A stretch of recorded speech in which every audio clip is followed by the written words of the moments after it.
Hey, this is Ron. Just had something I wanted to share with you guys.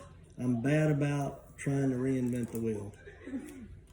The good thing about that is sometimes I actually do reinvent the wheel, and the ideas work out really well. I want to show you what I did.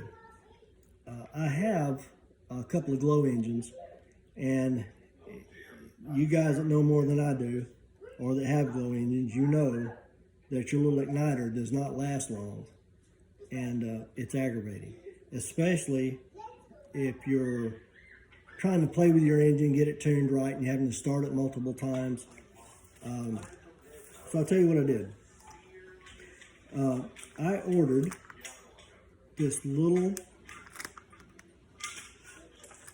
circuit board that's if you can see that, there's the number on it.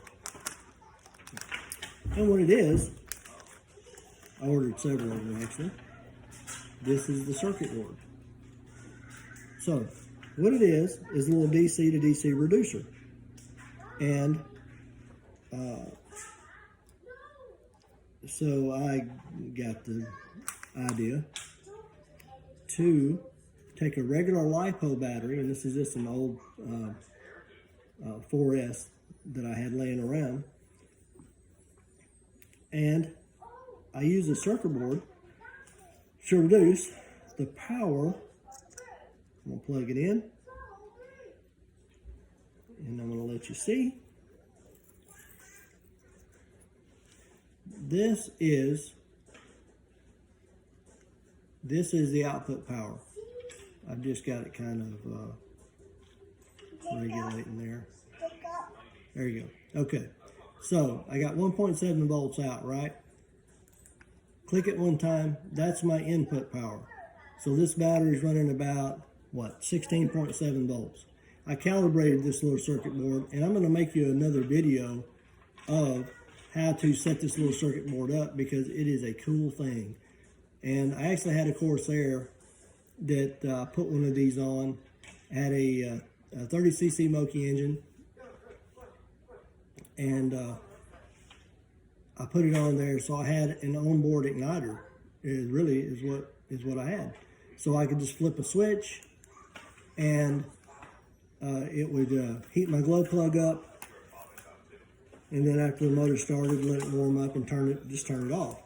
But what it allows you to do is you got this big old honking battery now, instead of just that little C cell that some of the cheaper igniters use, or like I have a little bit nicer igniter, but that thing costs 25 bucks. It lasts about 3 or 4 starts of an engine. That's all I get out of it. Then I have to recharge it, and it takes forever to recharge.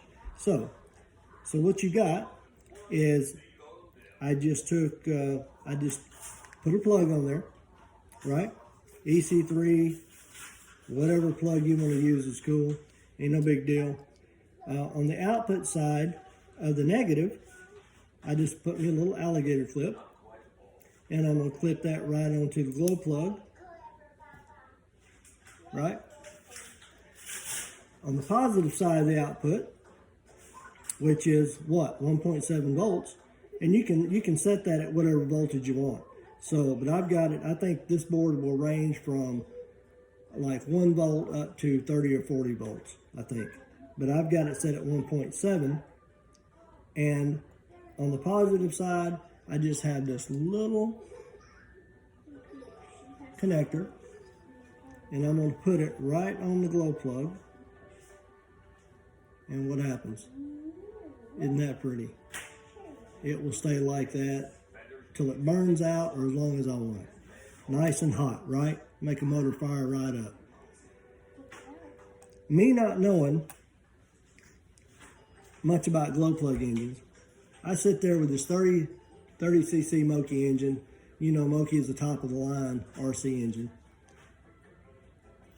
Just wore my shoulder out trying to prop start this thing.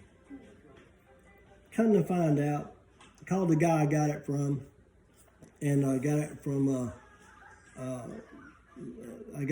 a buddy of mine's nephew, and they were telling me before I bought it how he taxied it around. It runs so good. I couldn't even get the darn thing to fire.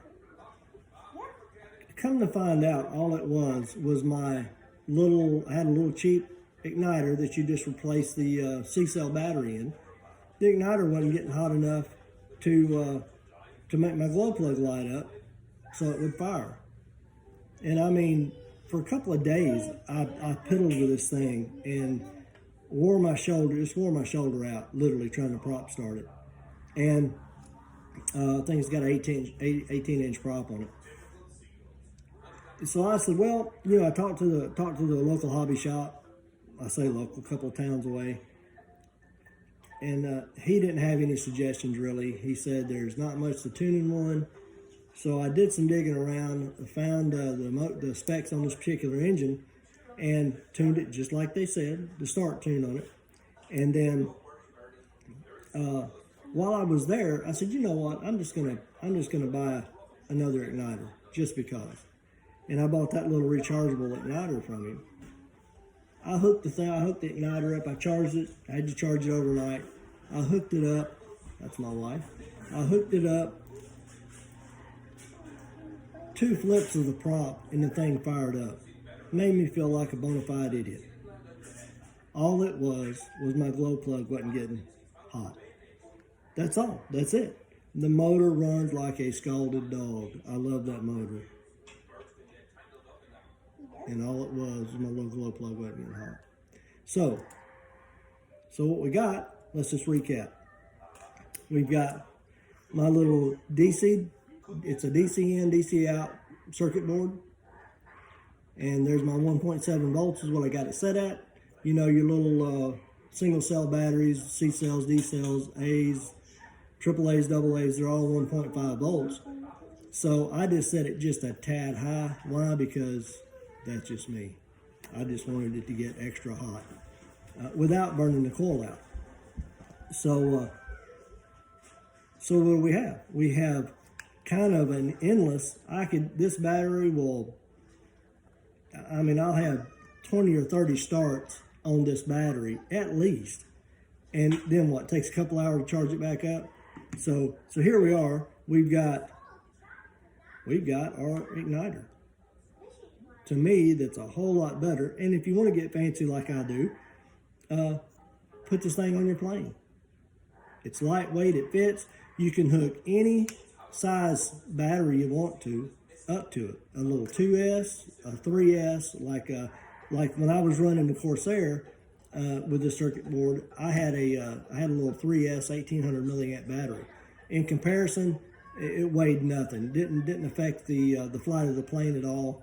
So I just left it on there all the time, and I had a little switch. And so when I got ready to start the plane, I turned the switch on, give it 30 seconds, 15 seconds, flipped the prop, fired it up, then let it warm up and flipped the switch off. Everything stayed intact. It was really, really convenient. And that's one of the things I was after, was convenience, or plus getting it hot enough to actually start it. Now that little, I'm going to unplug this. That little, I don't have a switch on this one. I just wired it with a little EC3 plug, and bam, you plug it in, you're done. So, there you go. Pretty simple, pretty straightforward. My daughter says it's easy. And that's it, man. I hope it helps you. I know it makes my life so much easier. And like I said, it helps your plane get more better. Yeah, it helps my plane get more better, she said. So I get several starts out of this thing, and I'll show you later on why I actually need several starts. Yeah, because it helps your plane fly better. That's right, it helps my plane fly better. So tune in with us, because we're starting a YouTube channel. If you want to see it, just click down below, and there you go. She'll just tell you how it is. All right, thanks guys. Hope it helps.